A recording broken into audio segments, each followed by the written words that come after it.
Empezamos la segunda parte de la Argentina de los golpes de Estado, la reflexión sobre los golpes de Estado y sobre todo Argentina, que podemos decir que es a la vez una clase de historia, pero en realidad es una clase también de ética, formación ética y ciudadana e instrucción cívica disfrazada sobre un marco histórico.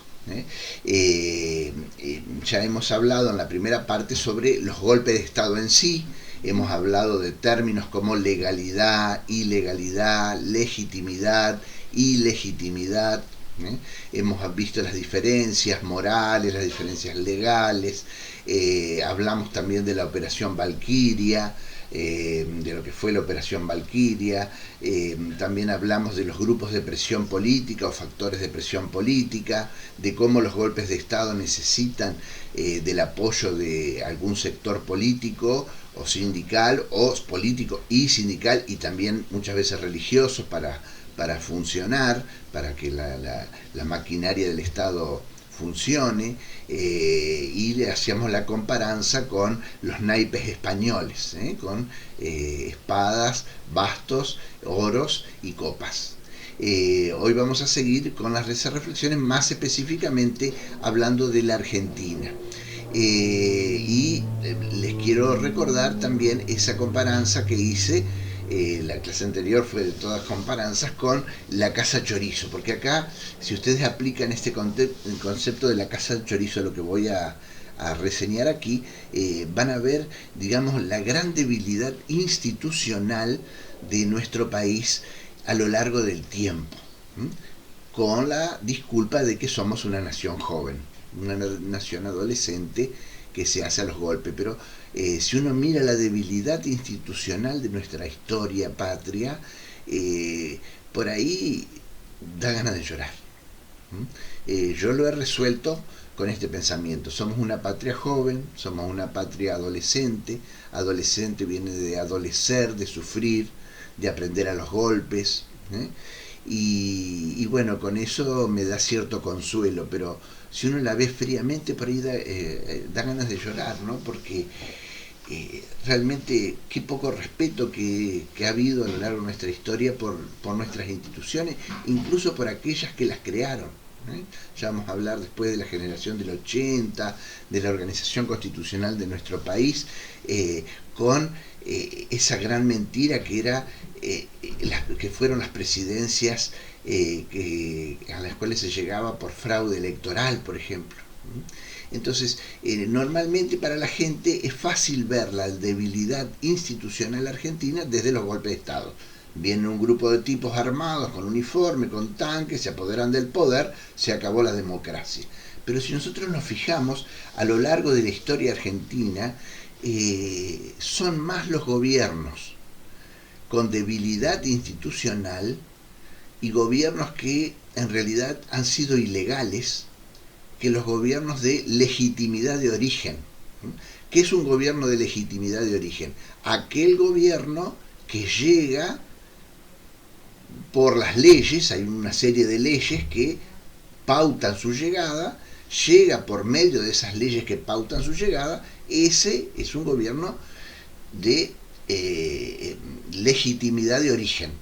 Legítimamente es elegido por los mecanismos que la Constitución marca, sea Constitución específica, Constitución de la Nación Argentina, o sea un conjunto de leyes que en suma hacen a una Constitución, como es el caso de Inglaterra, que tiene una Constitución inorgánica, que es la suma de una serie de pactos o tratados a lo largo del tiempo. Sea de una forma o de otra, un gobierno es legítimo de origen cuando llega empleando los mecanismos que la ley prevé para que sean legítimos. Bueno, si nosotros estudiamos la historia de nuestro país, vamos a ver que el grueso de nuestros gobiernos no han sido legítimos de origen.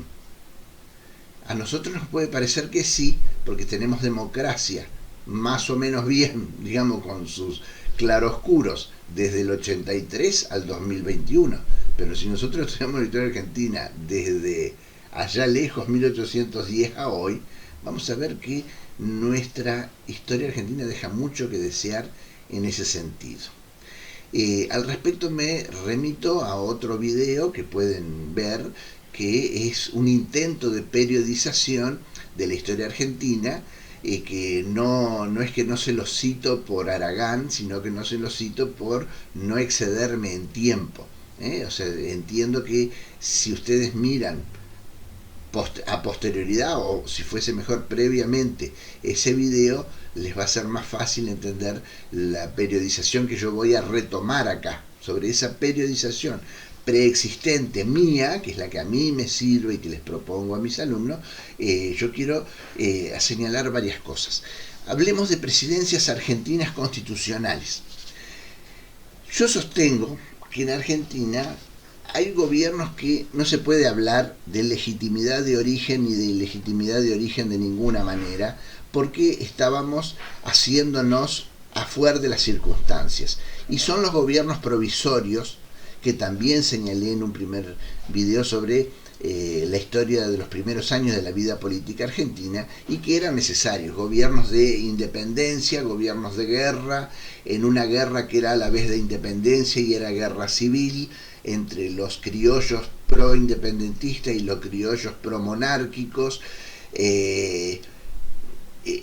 Fuimos forzados por la situación internacional y los intereses creados de Inglaterra, y la debilidad española y la revolución, lo que revolvió todo en Europa, que fue la Revolución Francesa, y que revolución viene de revolver todo el orden establecido, el ancien régime, el antiguo régimen europeo, bueno o malo, con sus luces y sus sombras, pero removió todo, destruyó todo, puso todo patitas para arriba.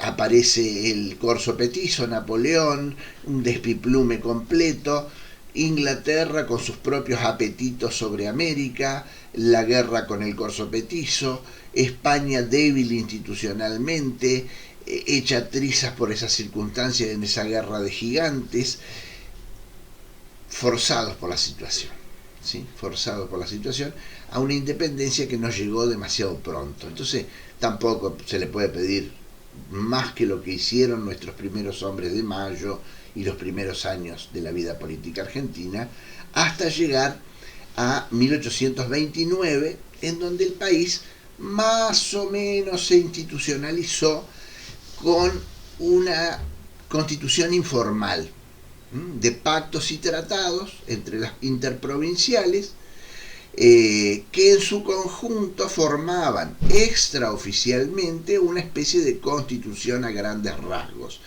con su base en el Pacto Federal del 4 de enero de 1831, y que podrían haber funcionado. ¿Y por qué decimos que podría haber funcionado? Y porque en Inglaterra funcionó. Si en Inglaterra funcionó, también podría haber funcionado aquí.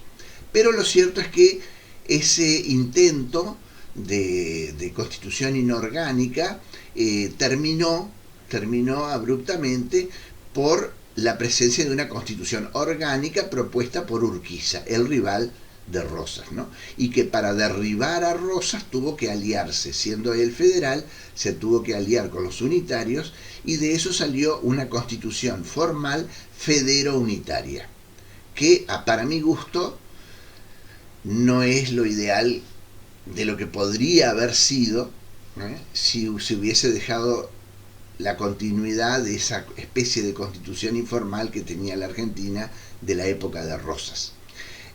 Pero bueno, la historia no se hace con ucronías. Ucronías son suposiciones sobre cosas que no pasaron. La historia se hace sobre las cosas que pasaron. Lo que pasó fue que esa forma de constitución inorgánica se cayó. El que la hizo caer, Urquiza, tuvo que pautar o pactar con los anteriores enemigos de esa antigua organización federal argentina para hacer una nueva organización federo-unitaria, y funcionó más o menos a las patadas hasta 1880. ¿Por qué más o menos a las patadas? Y bueno, al principio porque Urquiza y Derqui, que eran gobernantes federales, bueno, tuvieron las de Caín contra Buenos Aires, que inmediatamente se declaró estado autónomo, hubo luchas, dimes y diretes, avances y retrocesos. Finalmente viene la batalla de Pavón, una batalla en la cual Urquiza gana la batalla militarmente, eso coinciden prácticamente todos los historiadores, y misteriosamente se retira, aún siendo vencedor, del campo de batalla y le deja el campo libre, le hace el campo orégano, diríamos en Argentina, a Mitre, que terminó gobernando de facto la nación y hasta 1863, en donde bueno, se lo elige de una manera no demasiado definida, digamos, según la Constitución.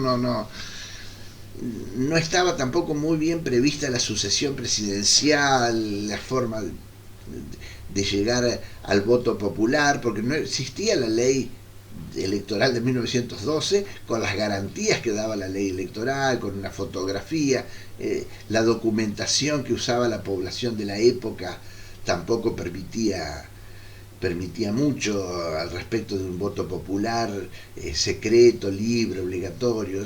O sea, era más una declaración de intenciones y había muchas luchas entre medio. Bueno, después vinieron esos gobiernos liberales de Mitre, Sarmiento y Avellaneda, que fueron de luchas, fueron de nuevo de lucha, de guerra civil, hasta que llegamos a 1880. Y ahí tenemos una estabilidad.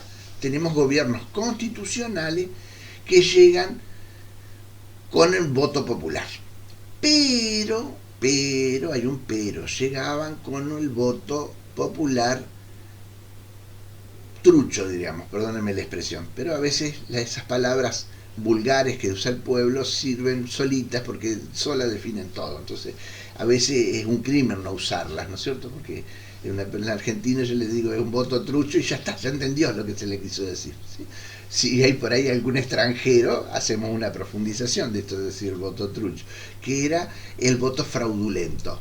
Voto fraudulento es que como no había fotografía, se mandaba gente a votar varias veces, iban varias veces a votar personas que eran más o menos parecidas a los muertos. Entonces agarraban los documentos de los muertos y se presentaban y buscaban tipos más o menos de la edad del muerto que fueran más o menos de las características de la persona. Las papeletas de aquella época que libraban los jueces de paz decían las características de la persona. Entonces decía mediana estatura, piel cobriza, ojos marrón oscuro, y ya estaba. A veces, si había alguna seña particular muy específica, es tuerto, bueno, tiene el ojo estrábico, como Néstor Kirchner, bueno, eso era fácil de identificar porque hay pocos con el ojo torcido chueco para otro lado. Entonces, si tiene un doble tajo en la cara, qué sé yo, uno que era medio maleo y tenía los dos tajos en la cara, bueno, entonces eso se lo distinguía más o menos fácil. Pero si uno no tenía una seña particular, ¿vieron que dicen los informes policiales, señas particulares? Ninguna. Si se señala en particular es tuerto, es estrábico, tiene dos tajos en la cara, bueno, pero si no había nada en particular, como el 90% de los habitantes, no había manera mucho de determinar. Entonces, si mediana estatura, piel cobriza, ojo marrón oscuro, y bueno, el 80% de los argentinos son más o menos café con leche, mediana estatura, aunque uno un poquito más gordito, otro un poquito más flaquito, y ojo marrón oscuro, casi todos los argentinos. ¿Está? Y eso de marrón oscuro es según quien lo mira, ¿no es cierto? A nuestros héroes patrios los miran según, por ejemplo, yo sí he visto que a San Martín lo ponen de color castaño y ojos marrones, cuando en realidad tenía ojos oscurísimos, era tez trigueña y pelo negro quisca. Pero bueno, los villiques, los anteojitos fueron de una época más europeizante de nuestro país, entonces los hacían más estilo español, español del centro norte, estilo español gallego. ¿Sí? No lo ponían ojos azules porque no podía, pero entonces por lo menos lo ponían de ojos marrones, ¿está? Bueno, pero bueno, más o menos según quien lo mira, ¿sí? Y según el sol, porque una persona puede ser cobriza y aparecer en una elección y ser todo tostado, pero puede ser tostado porque es tostado o puede ser tostado porque estuvo tomando sol, el famoso tostado caribe. Entonces, buscaban más o menos tipo parecido y esos iban y votaban 6, 7 veces en el mismo lugar. Y no había lugares para votar más que en las puertas de las iglesias. había menos escuelas que iglesias en aquella época en Argentina, entonces usaban las puertas de las iglesias. Y era voto cantado, o sea, la persona elegía el voto, no en un cuarto oscuro, entonces ponían los policías, lo estaban mirando a ver a quién votaba. Y bueno, y entonces eso, ya de entrada eran gobiernos ilegítimos. Después, una vez que llegaban al poder, se comportaban, entre comillas, como señores. Y sí, cualquiera se comporta como un señor y hace todas las leyes. O sea, Mitre, Roca, Pellegrini, Quintana, todos esos presidentes no necesitaban gobernar por decreto. En aquella época el decreto presidencial, los DNU, tenían mucho más poder que hoy. Porque no había las limitaciones que pone la reforma constitucional que hizo Menem, se hizo en la época de Menem. Entonces había muchas cosas que podían hacer, se podían intervenirse las provincias, el presidente podía elegir los jueces, pero no necesitaba someter el nombramiento a los legisladores como ahora, o sea que el poder del presidente era enorme. Sin embargo, el presidente no abusaba de ese poder. ¿Por qué? Porque no lo necesitaba. No necesitaba gobernar por decreto. Cuando el presidente quería hacer algo, mandaba un proyecto de ley que entraba en cámara baja, luego en cámara alta, o al revés, primero en cámara alta, luego en cámara baja, se votaba, todos opinaban, hacían discursos, se sacaba la copia taquigráfica, todo igual que ahora. Pero claro, es fácil gobernar con leyes democráticas, elegidas mayoritariamente por todos los legisladores, cuando todos los legisladores son de mi partido y fueron elegidos por fraude. Ahí sí puedo hacer los papeles bien, todo correcto, todo bien, todo legal, y claro, más vale sí, pero de origen ya está todo inhabilitado. Si todos esos llegaron por fraude, es una gran mentira, por más que pongamos cara seria y firmemos. Por ejemplo, cuando se hicieron los códigos civil, el código civil, código de minería, etcétera, los propuso Vélez Sarsfield. Vélez Sarsfield era un hombre muy preparado y le copió mucho a los códigos europeos, sobre todo el código de Napoleón de 1804, y de ahí salieron muy buenos códigos. Pero lo que mucha gente no sabe, y cuando lee estas cosas dice, cuando yo era alumno, incluso nos citaban en clases, fue elegido por unanimidad por los legisladores. O sea, viene un señor, Vélez Sarsfield, después de 4 o 5 años de trabajo arduo, de mucho exceso, de mucha comparanza, porque era un hombre muy serio, Vélez Sarsfield, un hombre muy preparado, y comparando el derecho alemán con el francés, sobre todo el código de Napoleón, el derecho español, todo, hizo los códigos civil, de minería, de comercio, y presentó todo un bloque en la década del fines de los 70, y lo votaron por unanimidad, a libro cerrado. O sea, el proyecto de código fue votado como ley por unanimidad. Unanimidad quiere decir todos. En las dos cámaras, senador y diputado. A libro cerrado. ¿Eso qué quiere decir? Sin discutir ninguno de sus artículos. Entonces, los códigos de civil, minería, comercio, etcétera, fueron votados como ley, fueron habilitados con las correspondientes leyes, sin discusión, por ambas cámaras, y a libro cerrado. Qué bárbaro, qué preparación, las comisiones legislativas, ¿cómo habrán trabajado? No, es que el que lo proponía era el presidente, y todos los legisladores respondían al presidente. Y si viene, ¿para qué van a discutir el contenido de cada artículo de los códigos si el que lo proponía era el presidente? No tenía sentido. ¿Sí? Entonces, no es que los legisladores se rindieron ante la excelsitud de los conocimientos legales de Vélez Sarsfield, dijeron, no, si lo dice Vélez Sarsfield, no me queda más que votar a favor. No, es que Vélez Sarsfield mandó esto por orden del presidente. No se diga más voto a favor. Entonces, más allá de que Vélez Sarsfield era un gran hombre, un hombre intelectualmente poderoso, ¿eh? Y que hizo una gran legislación en un país que no la tenía y que todavía estaba usando la legislación española posterior a la independencia, porque no teníamos leyes y no teníamos códigos. ¿Sí? Hasta 1877, creo, se usaba en Argentina el Código de Comercio Español de 1829, porque no teníamos códigos. ¿Sí? Entonces, estuvo muy bien Vélez Sarsfield y es un trabajo muy serio. ¿Sí? Pero lo que ignoramos es que es el trasfondo de cómo se sancionaron esas leyes, ¿no? Entonces, por más excelsas que hayan sido las leyes que se hicieron, son todas ilegales.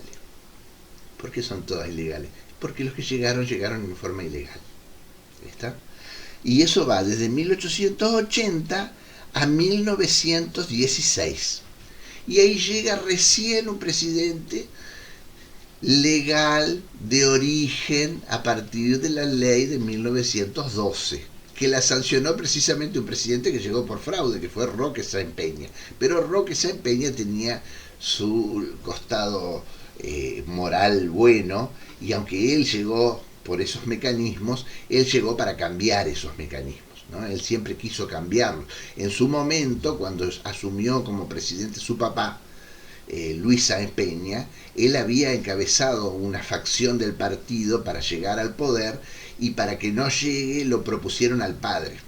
Los rivales de Roque Sáenz Peña propusieron que su papá liderara la facción contraria, y entonces Roque se tuvo que retirar de las elecciones para que llegue su papá, porque iba a competir con su padre, ¿no? Pero bueno, tuvo que esperar más de 20 años hasta que, bueno, le tocó a él que lo eligieran por fraude también, como lo eligieron a su papá, y dijo, bueno, ahora es la mía y ahora voy a hacer lo correcto. Y no la terminó sancionando él, sino Victorino de la Plaza, porque él se enfermó y se murió antes, ¿no? Pero de todas maneras se la conoce como la ley Sáenz Peña en 1912, con todas las garantías legales que nosotros hoy usamos todavía, más o menos es la misma ley que usamos hoy, con la ventaja de la fotografía. La fotografía tiene una ventaja a la hora de querer hacer votar los muertos, ¿no es cierto? Bueno, y después, bueno, vinieron otros mecanismos más, ¿no es cierto? El tema de los controles informáticos y demás, que si bien hacen posible el fraude hoy, no permiten los grados de fraude que se permitían en otra época, ¿no? Entonces, ya hoy cuando se habla de fraude electoral, solamente se podría dudar de fraude electoral hoy en día, según entiendo, si se implementara el voto electrónico, porque está a la vista de todos que los hackers, siempre hay un hacker que logra evadir al sistema. Entonces, por más perfecto que sea un sistema electrónico, la única garantía que hay para que el voto no sea fraudulento es el voto tradicional, de papel, el voto de papel. Hay países europeos que empezaron el voto electrónico y ahora están de vuelta. Por ejemplo, Alemania. Alemania entró hacía rato en el voto electrónico y en las últimas elecciones lo abandonó. ¿Por qué? Porque se dieron cuenta que los hackers, no hay sistema a prueba de hacker. Siempre hay algún hacker genial que logra evadir los sistemas y puede lograr hacer fraude. Entonces el voto físico, formato papel, no hay con qué darle a la hora de evitar los fraudes. ¿Puede evitar todos los fraudes? No, todos no, pero los puede evitar de un modo significativo, como para que los que llegan sean realmente los que debían llegar por el voto popular. Eso lo tenemos a partir de Roque Sáenz Peña. ¿Pero qué pasó? Duró poquito, 14 años nada más. Irigoyen 1, Torcuato de Alvear 2 y 3 la presidencia inconclusa de segunda presidencia de Irigoyen. Después viene el golpe de Estado en el 30, y del 30 al 32 gobernó un presidente de facto, Uriburu, José Félix Uriburu, que era sobrino del presidente constitucional Uriburu, pero que había llegado por fraude. O sea que acá tuvimos dos presidentes Uriburu, los dos ilegales. Uno era constitucional, trucho, por fraude, y el otro era directamente de facto. Lo que pasa es que a la gente es más fácil que se dé cuenta que era ilegal Uriburu 2 que Uriburu 1. Uriburu 2 es evidente porque es un militar, toma el poder, ya está. Ahora, Uriburu 1 la gente no se da cuenta que tampoco era presidente legal, porque llegó, hizo el juramento, estos santos evangelios y la mar en coche, pero llegó por fraude. ¿Está? Entonces, esos presidentes, ahí este es más evidente, ¿no? Del 30 al 32 gobierno Uriburu. Y después vuelta a la democracia, vuelta a la democracia, vuelve la democracia. ¿Quién instaura la nueva democracia? Uriburu. ¿Cómo la instaura? Con un voto fraudulento, como habían hecho ya siempre los conservadores, voto fraudulento. Pero no solo fraudulento, sino que le agrega un elemento más. ¿Por qué? Porque el voto fraudulento, como les dije, estaba bastante restringido por el tema de las fotos y demás. Se le agrega un elemento más. ¿Cuál es el elemento más? La proscripción de los radicales irigoyenistas. Para el tiempo del golpe de Estado del 30, estaban en contra de Irigoyen, había dos grupos. Estaban los liberales, los conservadores, que habían perdido el poder desde que no podían hacer fraude, y radicales, que se los conocía como los galeritas, que eran los radicales de origen conservador. Eran radicales que eran hijos, generalmente eran los jóvenes oveja negra, hijos de los conservadores, y que se habían hecho radicales en un primer momento por rebelión contra sus papás, pero que siempre eran hijos de sus papás, y sus papás eran liberales. Entonces, cuando vino el golpe, los radicales irigoyenistas, fieles a Irigoyen, quedaron todos fuera de la política. Y los radicales galeritas, los que tenían antecedente político familiar conservador, se quedaron con el gobierno, se aliaron con el gobierno de Uriburu, del presidente de facto Uriburu, no del otro que llega por fraude, sino el que llega por golpe de Estado. Y bueno, hicieron una especie de alianza, por la cual se presentaron a elecciones, pero se aseguraron de un doble mecanismo para que los radicales irigoyenistas no puedan llegar al poder. Una fue el fraude, y otra fue la proscripción del radicalismo. ¿Qué quiere decir eso? Que los radicales irigoyenistas no podían presentar ninguna ley de partido. Podían votar a otros partidos, pero no a los radicales irigoyenistas, porque no estaba prohibido una lista que tuviese que ver con don Hipólito Yrigoyen. ¿Está? Entonces así lograban que no llegara. Ahora, ¿qué pasaba? Si los radicales decían, bueno, vamos a aliarnos en secreto con el partido XY, y los del partido XY nos dan el nombre de partido, pero todos vamos y votamos ese partido para llegar. Bueno, estaba el fraude. Ese es un doble mecanismo. Que no puedan votar los radicales irigoyenistas, y si votan por otro para que nosotros no lleguemos, también tenemos el fraude. ¿Está? Bueno, y esa fue la década infame, fue la llamada década infame, en la cual había una absolutamente falsa democracia, que fue destruida por el golpe del 43, que algunos dicen que fue el único golpe legítimo. Legal son siempre ilegales, pero muchos dicen que fue el único golpe legítimo de la Argentina, porque si bien los militares hicieron algo ilegal para derrocar a un gobierno ilegal también. ¿Está? Entonces era evidente que ya no podía seguir así el país, y los militares, al hacer ese golpe, propusieron un barajar y dar de nuevo. Ese barajar y dar de nuevo significó la llegada de Perón. Para muchos excelente gobernante, para otros pésimo gobernante, para mí mixto. ¿Por qué? Porque no dejaba de ser un político. Para mí sí era un estadista, era un hombre que no era un político, digamos, mediático, que se monta en alguna frasecita ingeniosa para llegar al poder, sino que era un político de fuste, era una persona intelectualmente muy preparada, muy preparada. La prueba la tenemos en la Ciudad Jardín. Ciudad Jardín era una ciudad que él planeó hacer basándose en urbanistas británicos, sobre todo Howard, que proponía para el siglo XX-XXI unas ciudades nuevas, que eran ciudades con grandes espacios verdes, muchas plazas, mucho aire libre, mucho campo, conectadas a un centro industrial administrativo central, con varias ciudades en la periferia. Era base como una flor la idea de los ingleses, los urbanistas ingleses howardianos, era que la civilización fuera como una flor. El núcleo de la flor era la parte industrial administrativa. Y la gente viviría en ciudades alrededor que se llamaban ciudades jardines. Hoy se llegó a una solución horrible e intermedia, que es la ciudad dormitorio. En países como Japón existe ese concepto. El centro industrial administrativo y pequeñas ciudades alrededor, pero en vez de ser ciudad jardín son ciudades dormitorio, son ciudades chiquitas donde están todos amontonados, que tienen la función de que el ciudadano, en vez de viajar todo el día hasta su casa, durante la semana viaja a un lugar donde duerme y está cerquita de su lugar de trabajo al otro día. Es una solución más fea que la ciudad jardín de Howard, ¿no? Y Perón quiso hacer ese sistema de la ciudad jardín, copiándole a Howard, y el primer paso de eso era la ciudad Evita, que en Buenos Aires se conoce como Ciudad Evita, que se cortó luego del golpe del 55.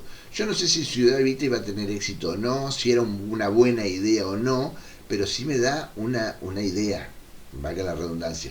Era un hombre preparado, era un hombre que tenía libros encima, no era un improvisado, como le digo, que se montaba en alguna frasecita ingeniosa para ganar una elección.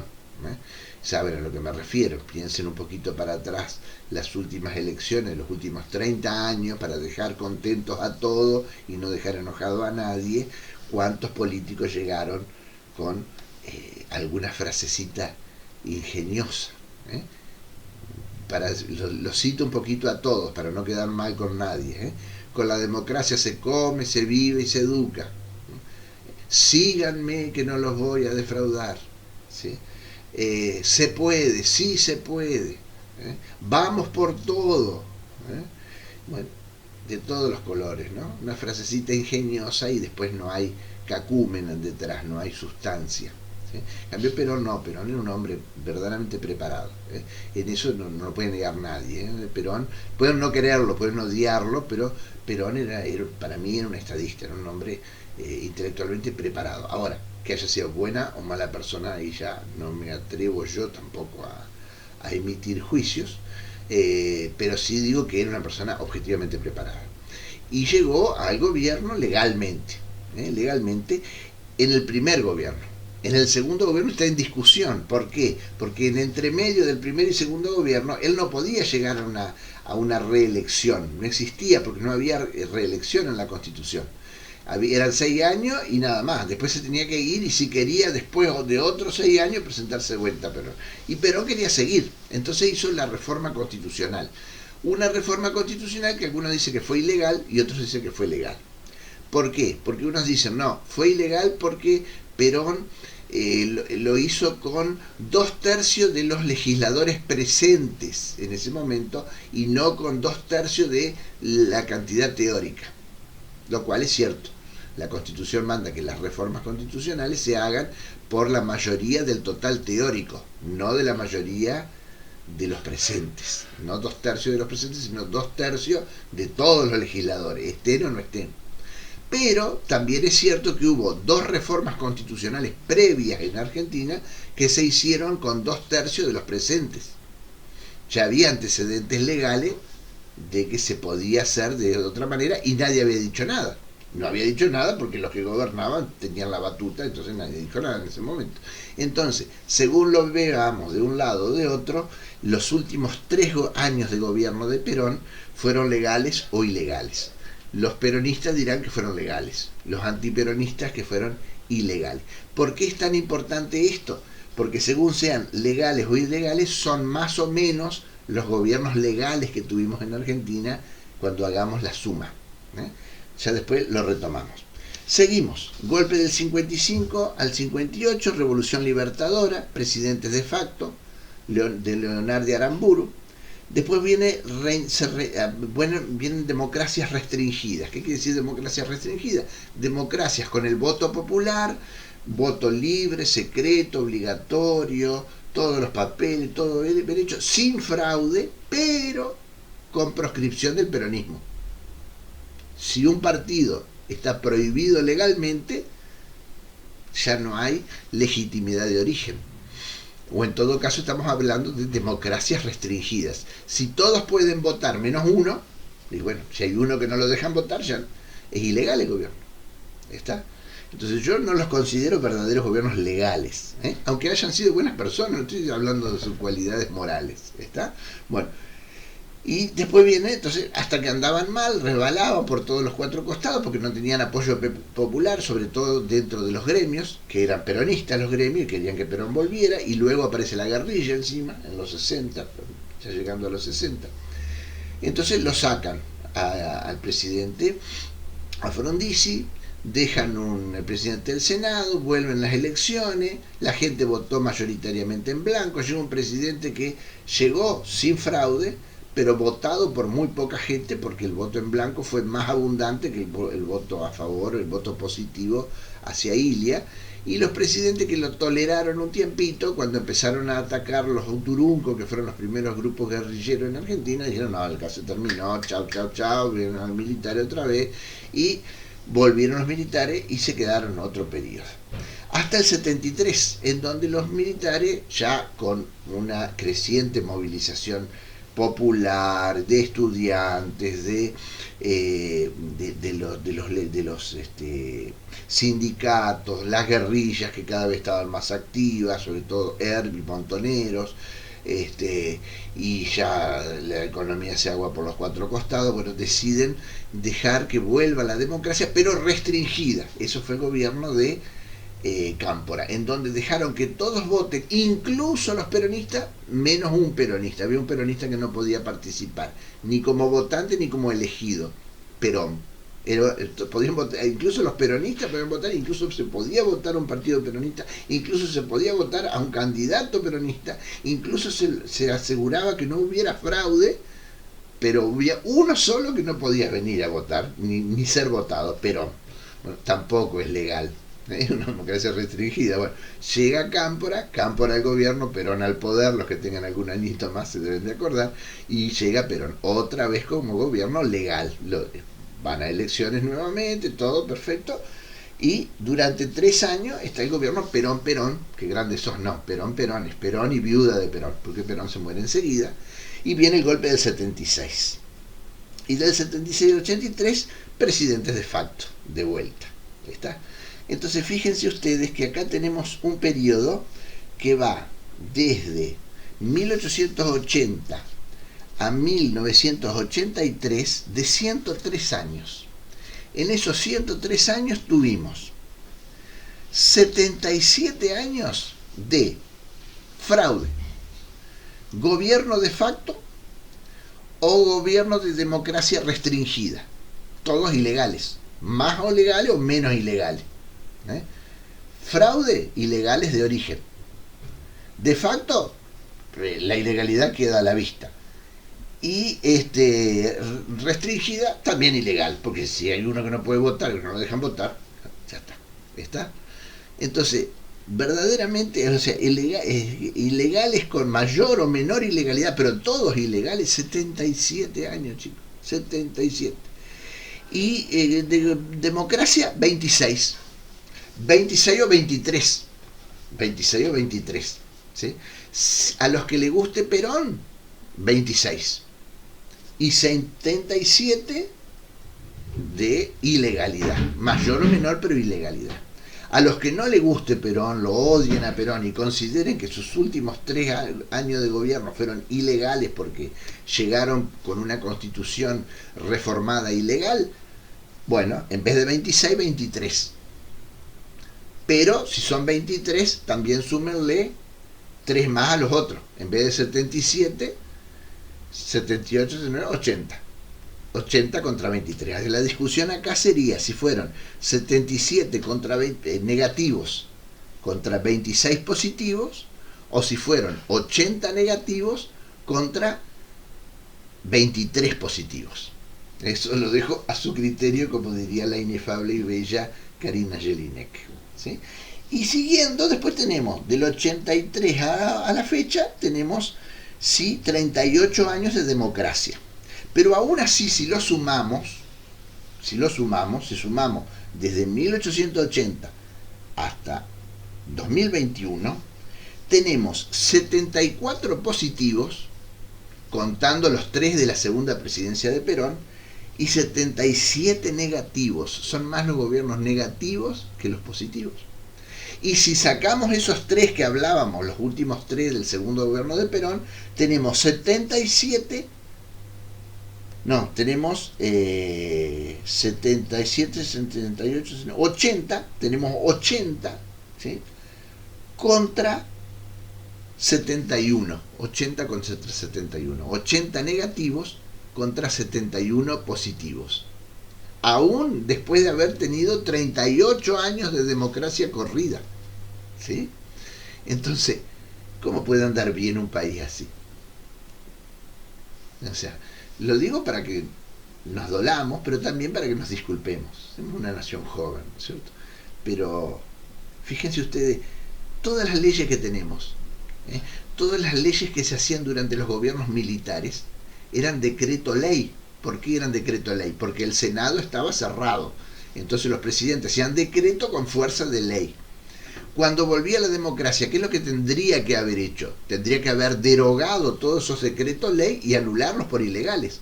Pero ¿qué pasaba? Los militares venían de vuelta y los sacaban de la oreja, porque ¿cómo vas a anular los decretos ley que hicimos nosotros? Encima que te dejamos volver a la democracia, todavía te hace el pesado. No, mejor hagámonos los tontos, porque no vas a hacer que los milicos se enojen y vengan de vuelta. ¿Está? Entonces quedaban. Y una vez que quedaban. Y ahí quedaron. Y hay montones de decretos ley que siguen funcionando con fuerza de ley en Argentina. Y no deberían funcionar, porque de entrada no corresponde.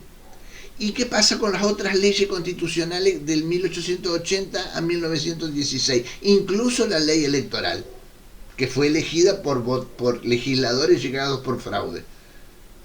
Todas esas leyes son nulas. Pero ¿cómo si las eligieron? Sí, las eligieron candidatos que llegaron por fraude, todos ilegales. Así que inclusive la ley electoral de 1912 en realidad es ilegal. Si la eligió gente que no tenía derecho legal para opinar, para legislar. ¿Cómo nos va a ir bien así? No tiene que ir necesariamente mal, ¿sí? Demasiado bien que todavía existimos como país. Esa es la última reflexión que les hago. Gracias por su paciencia y no nos olvidemos, somos una nación joven, una nación adolescente. Gracias, hasta luego.